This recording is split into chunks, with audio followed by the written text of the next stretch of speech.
जिस मास्टर के पास आप अपने बच्चों को इस उम्मीद से भेजते हैं कि वो आपके बच्चे का भविष्य संभालेगा, वही मास्टर आपकी बेटी की इज्जत से खेल जाए तो आप पर क्या गुजरेगी।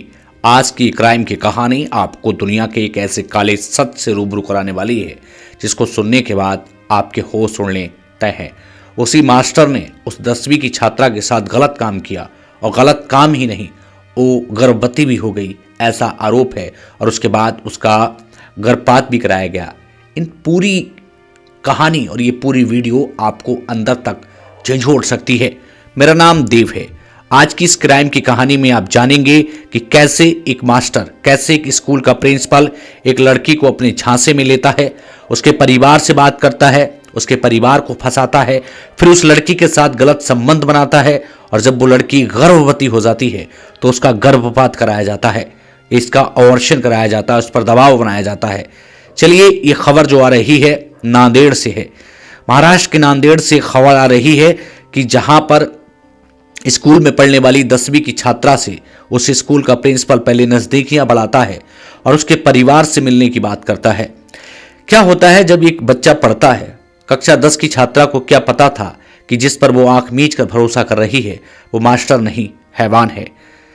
वो लड़की के परिजनों ने जो तामसा पुलिस स्टेशन है वहां पर एक शिकायत दर्ज कराई है, और उसने बताया है कि उनकी बेटी के साथ जास्ती की गई, और जास्ती करने वाला कोई और नहीं बल्कि स्कूल का मास्टर है।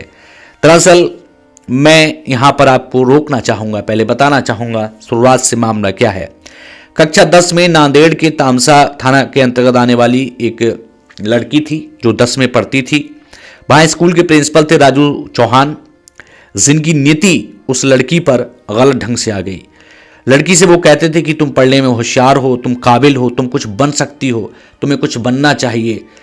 अब जब लड़की से वो इस तरीके की बात करते थे तो लड़की उनके झांसे में आ गई, लड़की उनकी बातों में आ जाती है, और बातों में आना लाजमी भी था।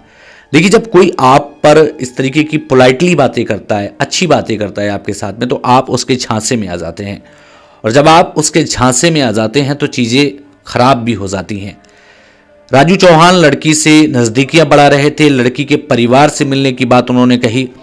लड़की ने अपने परिवार से भी इनको मिलवाया था, इनसे बातचीत कराई थी, और इनके परिवार से भी लड़की के राजू चौहान ने कहा था, आपकी बेटी को मैं आगे बढ़ते हुए देखना चाहता हूँ, उसके लिए मैं कुछ आगे जाते हुए देखना चाहता हूँ। भोले वाले माँ बाप थे, गरीब तबके से ताल्लुक़ रखते थे। वो लड़की से उन्होंने कहा कि मैं तुम्हें एक्स्ट्रा क्लासेस दूंगा। वो लड़की पर पढ़ाई के साथ साथ गंदी नीयत भी रखते थे। अब लड़की के साथ उनकी ज़्यादा बातचीत होने लगी।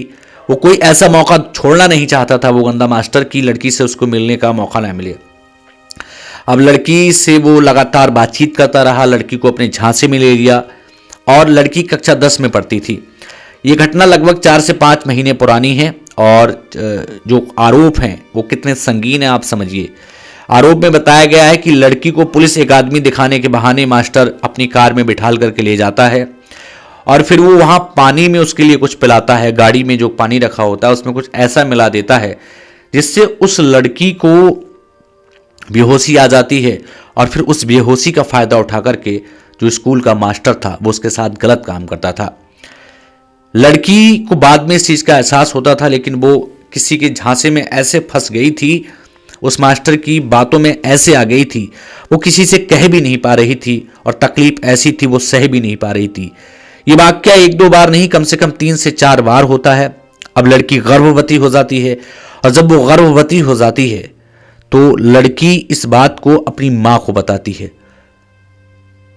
चीखती चिल्लाती अपनी अस्मिता की लड़ाई लड़ती लड़की जब अपनी माँ के सामने इस दर्द भरी कहानी को रखती है तो माँ के पैरों के तले की जमीन निकल जाती है।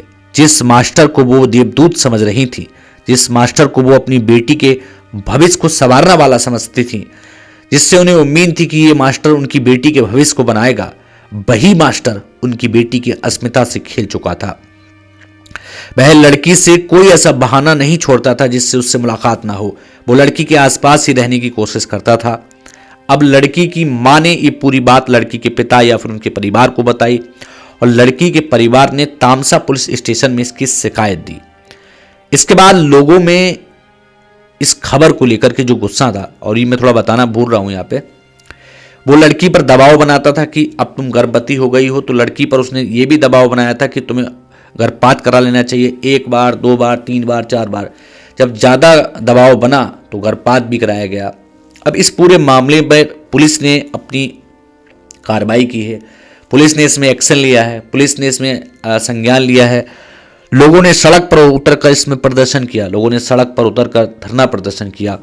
और धरना प्रदर्शन करते भी क्यों ना भाई, जिन स्कूलों में आप इस उम्मीद से अपने बच्चों को भेजते हैं कि भाई हमारे बच्चों का भविष्य बनेगा, ये जो मास्टर हैं ये हमारे बच्चों को सुंदर भविष्य देंगे, वही मास्टर यदि ऐसा करेंगे तो फिर गुस्सा किसको नहीं आएगी। लोगों ने सड़क पर उतरकर मास्टर के खिलाफ विरोध प्रदर्शन किया, मास्टर को पकड़ा गया, उसके खिलाफ कानूनी कार्रवाई की गई। लेकिन एक बार अपने विवेक से सोचिए, जो आरोप हैं, जो कितने गंभीर आरोप हैं, और पुलिस ने इसमें कड़ी कार्रवाई की है। लेकिन सोचिए आप कि समाज का वो तबका जहां इंसान सबसे ज़्यादा भरोसा करता है, स्कूल के मास्टर, क्योंकि जो शिक्षक का दर्जा है हमारे समाज में, वो टीचर का जो दर्जा है, वो अपने बच्चे को जरा कम चाहेगा, लेकिन वो उन बच्चों को ज़्यादा चाहता है जिनको वो पढ़ाता है। कक्षा 10 में पढ़ने वाली मासूम को क्या पता था कि जिस पे वो आंख बीच कर भरोसा कर रही है वो ही उसका भक्षक निकलेगा और उसके साथ इतनी जास्ती होगी। मेरा मकसद सिर्फ आपको खबर सुनाना तो बिल्कुल नहीं है। मैं आपसे जानना चाहता हूं उस मास्टर के खिलाफ क्या कार्रवाई होनी चाहिए। मैं आपसे पूछना चाहता हूं उस मास्टर के खिलाफ कितना कठोर सजा का प्रावधान होना चाहिए। और लड़की के साथ यदि पहली बार जी ये सब हुआ, लड़की अगर पहली बार में ही बता देती तो शायद इस घटना को और आगे बढ़ने से रोका जा सकता था। लेकिन नाबालिग बच्ची थी, कक्षा 10 में पढ़ती थी, छोटी बच्ची थी, उसको डराया भी गया होगा, धमकाया भी गया होगा, कैरियर के तमाम ख्वाब दिखाए गए होंगे, उसे बताया गया होगा कि वो उसकी ज़िंदगी को तब्दील करने वाला है। लेकिन उस बेचारी को क्या पता था कि वो जिस पर आंख मीच कर भरोसा कर रही है वही इंसान उसके जीवन से खेल रहा है। पुलिस ने इसमें संज्ञान लेते हुए कड़ी कार्रवाई की है, लेकिन समाज आखिरकार कहाँ है? ऐसी घटनाओं को हम कैसे रोकेंगे वो भी आप कमेंट में लिखिए, और इस तरीके की घटनाएं हो कैसे जाती हैं ये भी आप कमेंट में लिखिए। नांदेड़ के तामसा पुलिस स्टेशन और उस स्कूल से आई इस खबर ने सबके होश उड़ा दिए। हमारा मकसद किसी की भावनाओं को ठेस पहुंचाना नहीं है। मीडिया रिपोर्ट्स के अनुसार मैंने आपको ये खबर सुनाई। मेरा मकसद सिर्फ और सिर्फ आपको एक ऐसे सच से रूबरू कराना है जो जमाने का कड़वा सच है। आज के लिए सिर्फ इतना ही। फिर मिलेंगे, तब तक के लिए नमस्कार।